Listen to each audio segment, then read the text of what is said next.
विद्यार्थी मित्रांनो, आपल्याला ग्रॅव्हिटेशन चॅप्टरचे जे सॉल्ड एक्झाम्पल्स आहेत त्याचा एक व्हिडिओ तुम्हाला सांगितलं होतं की तुम्हाला तो व्हिडिओ बनवून तुम्हाला पाठवेल, म्हणजे तुम्हाला तो रेग्युलरली ऑब्झर्व करता येईल.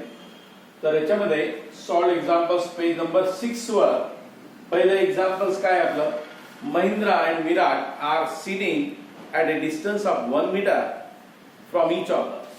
महिंद्रा आणि विराट हे दोघं काय 1 मीटर डिस्टन्स वर बसलेले आहेत. Distance is 1 metre square.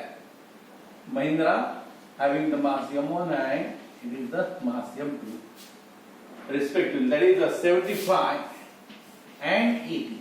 एकाचं मास महिंद्राचं किती आहे 75 आणि विराटचं किती आहे 80. then what is the gravitational force between them? तर त्या दोघांमध्ये ग्रॅव्हिटेशनल फोर्स काय आहे, तो फॉर्म्युला कोणता यूज करणार आपण, that is force is equal to gmm upon r square.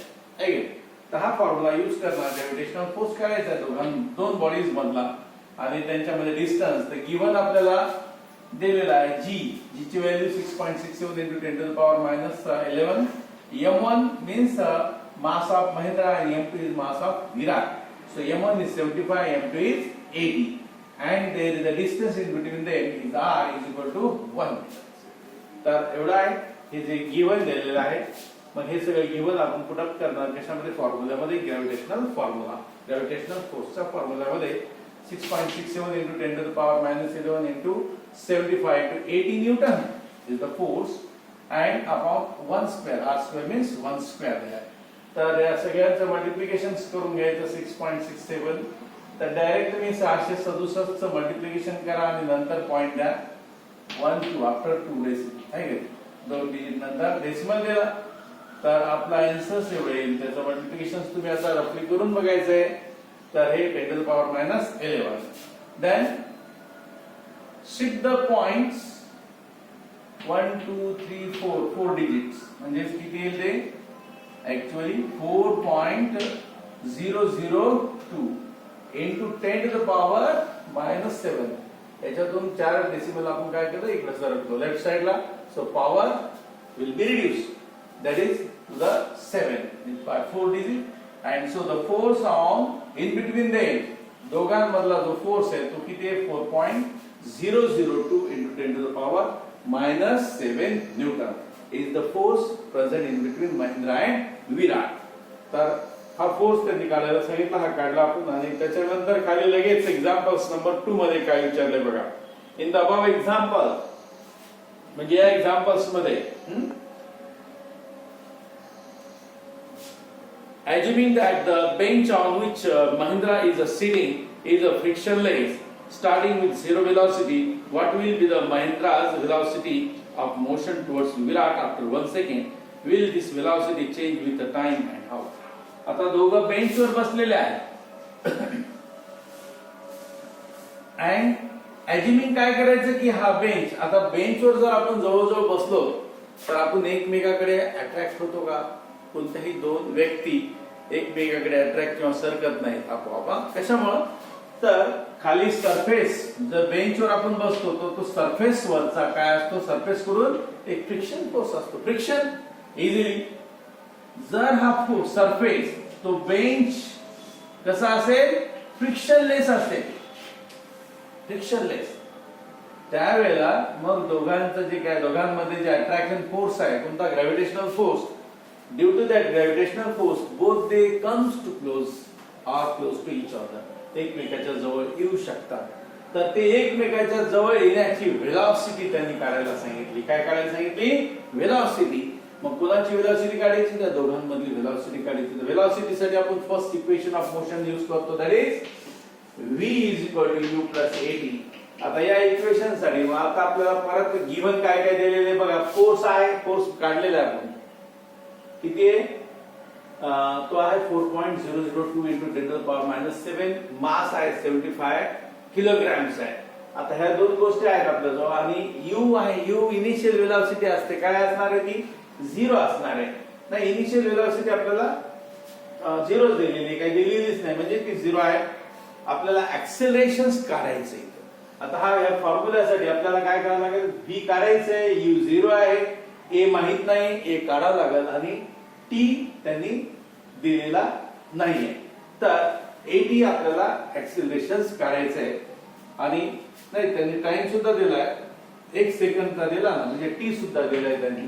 तर बघा आता आधी ऍक्सिलरेशन काढून घ्या. Acceleration is equal to force upon mass. Means put the value of force काढलेला आहे आपण, त्याची व्हॅल्यू ठेवली 4.002 upon 75 mass, that is into 10 to the power minus 7 Newton. So we have to calculate that accelerations, and acceleration is 5.34 into 10 to the power minus 9. तर याला काय करा, एक डेसिमल उडवा, इथं 400 ला डायरेक्ट 75 ने डिवाइड केलं तर 5.34 एवढं आन्सर आपल्याला मिळतं. and that is the acceleration. हे काय acceleration आहे मीटर पर सेकंड स्क्वेअर मध्ये काढला. put that value of acceleration in the formula equation number 1, that is v is equal to u plus at. So u is 0, then put the value of acceleration, that is 5.34, and t is 1 second. Then v is equal to काय होईल मग, जे काय acceleration, that is the nothing but the velocity. So velocity after 1 second, 1 सेकंदानंतर त्या दोघांमधली velocity काय असेल तर 5.34 into 10 to the power minus 9 meter per second. How is velocity? So thus after 1 second, velocity of Mahindra is 5.34 into 10 to the power minus 9 meter per second. तर अशा पद्धतीने ती calculations केलेले आहे. त्यानंतर पुढचा एक्झाम्पल्स आहे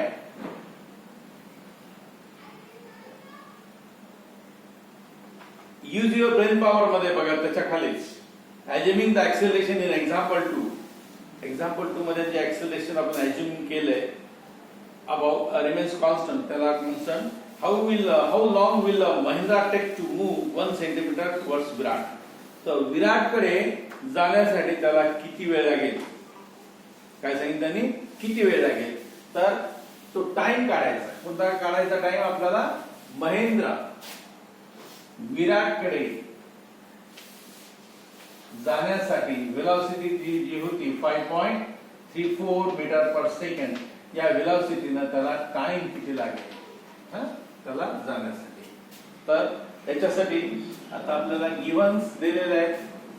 आता इथं गिव्हन म्हणजे काय, दोघांमधलं डिस्टन्स किती आहे, यस म्हणजेच height, that is S is equal to 1 सेंटीमीटरचा डिस्टन्स आहे ना दोघांमध्ये. आता 1 सेंटीमीटर चाललाय आहे की नाही, तर एवढे डिस्टन्स तो क्रॉस करायला, ते डिस्टन्स क्रॉस करायला त्याला किती टाइम लागेल. 1 centimetre is equal to how many metres, that is 0.01 metre. हे मीटर मध्ये कन्वर्जन्स केलं. u 0 आहे, ऍक्सिलरेशन आहे 5.34 metre per second, then second square, then time, what is the time required to move that or to move the Mahindra in Virat त्यांच्यामध्ये. तर हा formula use करायचा आपल्याला इक्वेशन ऑफ मोशन. की कोणता formula, second equation of motion, that is s is equal to ut plus 1/2 at square. हा formula इथे use केलाय. तर व्हॅल्यूज ठेवा. s म्हणजे डिस्टन्स किती आहे 0.01 into u 0 आहे, t u into t means that is the 0. तर व्हॅल्यूज ठेवल्या, डिस्टन्स 0.01 आहे, u 0, time that is ut 0 आहे, 1/2. ऍक्सिलरेशन ची व्हॅल्यू ठेवली 5.34 into 10 to the power minus 9 meter per second square, and that is t square. Formula number. तर ह्या values ठेवल्या. then divide the 5.34 by the 2. तुम्ही याला डिवाइड केलं किती आलं, ते 2.67 येणार. so 0.01 is equal to 2.67 into 10 to the power minus 9 meter per second square into t square. then we have to calculate the t square. काढायचं काय आपल्याला, t square काढायचं आहे. मग आता t square काढण्यासाठी t square is equal to 0.01 upon 2.67 into 10 to the power minus 9. then 0.01 means काय, we can write that 1 into 10 to the power minus 2. again इकडे सर्कलला decimal, that is 1 into 10 to the power -2 या factor मध्ये आपण लिहू शकतो या format मध्ये into 10 to आणि पॉवर वरी घेतला -10 to the power -9 काय झाला प्लस झाला तर -2 plus 9 there is a subtraction that is 10 to the power 7 will means 1 into 10 to the power 7 upon 2.67 काय तर आता याच्यानंतर काय केलं मग याला दोन डेसिमल उडवला वरी दोन झिरो दिले 100 into 10 to the power 7 upon 267 then again there is a power reduced by 1 and 1000 so 1000 into 10 to the power 6 upon 267 झालं इथपर्यंत त्यानंतर मग t square is equal to